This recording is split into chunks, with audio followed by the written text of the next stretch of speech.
Remember when every pub had a big cloud of smoke over the bar, and people could guess your job by the brand of cigarettes you were smoking? There was a time in Britain when cigarettes sat everywhere. Ration books, bus stops, lunch breaks, the back steps at parties. Today we're taking a quick trip back to 10 brands that only true Brits remember. A midnight London street, jazz on the air. A man in a sharp coat lights up under a street lamp. The whisper, "You're never alone with the Strand." It should have sold cool. It sold loneliness. Launched in 1959 by Wills, Strand had tasteful blue and white livery and a mild, modern blend meant for the thinking man smoker. The ad became the story, and the story pushed buyers away. Uptake barely flickered, fractions of a percent, and within a year or two, the line disappeared. A textbook in how the right cigarette can be undone by the wrong mood. Now swing the camera to the docks. Capstan Full Strength shook hands like a stevedore. Short, unfiltered, high tar, high nicotine, no apologies. WD&HO Wills built it for endurance. Post-war Britain made it a habit. Liverpool, Glasgow, Bristol, these were Capstan towns, where a pack rode shotgun with a payslip. By the 70s, health warnings grew louder and filters took the high ground. Capstan tried to modernize, naval flourishes faded, and blends softened. The legend stayed granite, a smoke that didn't ask if you were ready. You either were or you weren't. If most mid-century British brands sold grit, Consulate sold glide. White and green packets, menthol core, slogan like fresh water, cool as a mountain stream. In the 60s and 70s, that felt futuristic.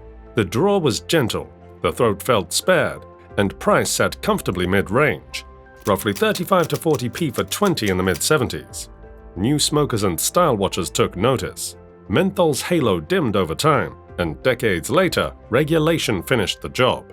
Menthols are now off the UK shelves. Still, say Consulate, and you can almost taste that crisp, minty first drag after a night out. Rothmans walked that fine line between utility and aspiration. Blue and white packaging, a certain crispness in the hand, and a flavor profile that regulars will still describe with surprising precision. Strong, slightly sweet, the blend balanced so the hit didn't bulldoze the taste. The brand attached itself to sport, to speed, to neat uniforms and winning margins, and that halo mattered. Price told the same story. By the late 70s, a 20-pack at about 40p put Rothmans shoulder to shoulder with Embassy, clearly above the bargain tier.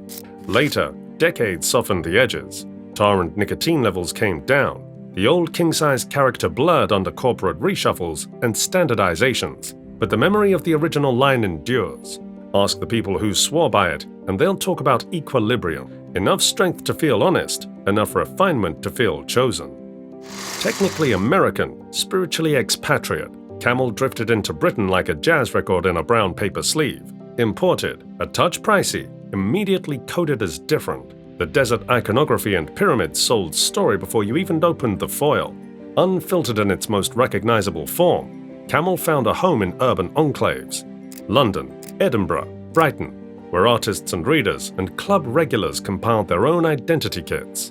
Part of the appeal was scarcity. You didn't see Camel in every high street, and that kept it special. Through the 80s, there were pushes with filtered versions, attempts to shade into the mainstream, but homegrown brands at easier prices always had the advantage. Globally, Camel remains a name with reach. In Britain, it's more of a memory, the cigarette you bought to stand out rather than blend in. For some, that was the point. Say it out loud and you can hear the brass band. Senior Service, the nickname of the Royal Navy turned into a brand.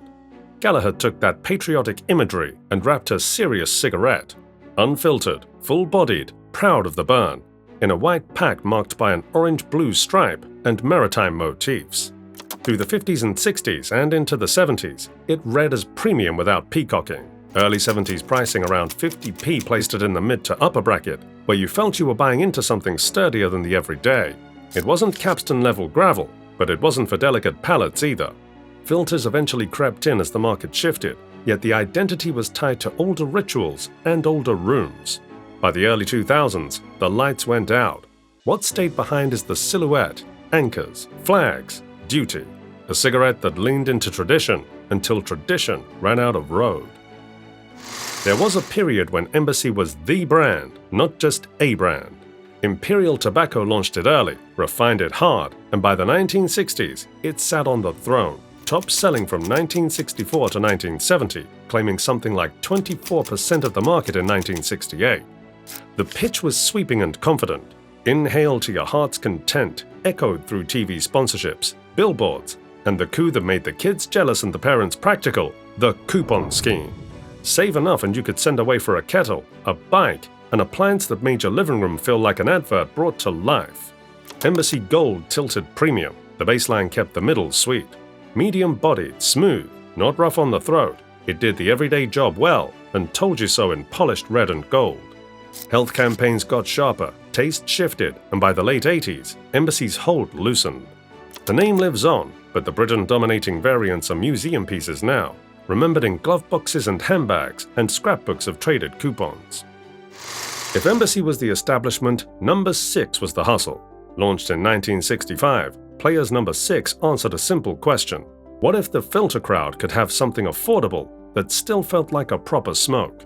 The blue and white packet popped up in a jacket pocket, and the taste aimed down the middle, full-bodied enough to satisfy, friendly enough not to scare newcomers off. It caught fire among the young and the working class. Factory floors, cab ranks, bike sheds, everywhere you turned, there it was. In the early 70s, you could pay around 20 to 25p for 20, a budget-conscious deal. Then came a structural twist that changed the plot. In 1978, taxation was harmonized so cigarettes were taxed on retail price rather than tobacco weight. That erased the old advantage small cigarettes had over king size. Overnight, the gap between Number 6 at about 52p and upmarket Benson & Hedges special filter at 57p was barely a shrug. In the status-aware 1980s, many traded up, sales tumbled, and Number 6, once everywhere, faded into the background before quietly leaving the stage in 1993. A brand built on value lost its superpower the moment the maths changed.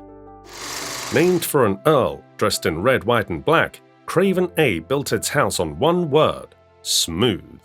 Launched in 1921 by Carreras, it leaned into filter comfort and a famous promise: will not affect your throat. That reads like time travel now, but worked then. South of England's strongholds, London, Surrey, Kent, gave it a steady audience that wanted refinement without flamboyance. As ownership shifted and the 80s reshaped the shelf, its pressure faded from Britain. The brand pops up overseas and in niche corners, but for many, the memory is an advert line at a gentle draw that made harsher rivals feel medieval. Before ad men and loyalty schemes, there was a cigarette that simply belonged to the day's work.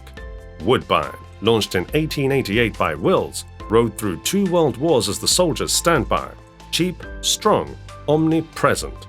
Unfiltered, smoky, intensely tarry. It delivered a nicotine wallop in a handful of drags and left its autograph on fingers as well as lungs. In the 40s, 50s, and 60s, it lived in breast pockets and pub doorways. A 10-pack could come in under a shilling. A filtered version arrived to meet the times, but by 1988, the classic line was discontinued. The name lingers here and there, and old hands will tell you the blend isn't the same. Still, say Woodbine, and you don't think packaging, you think history. A habit woven into routine, into rations, into the idea of a break that had to count. What are your thoughts? Are you smoking? And is there a brand that you miss? Let us know in the comments down below, and don't forget to like and subscribe.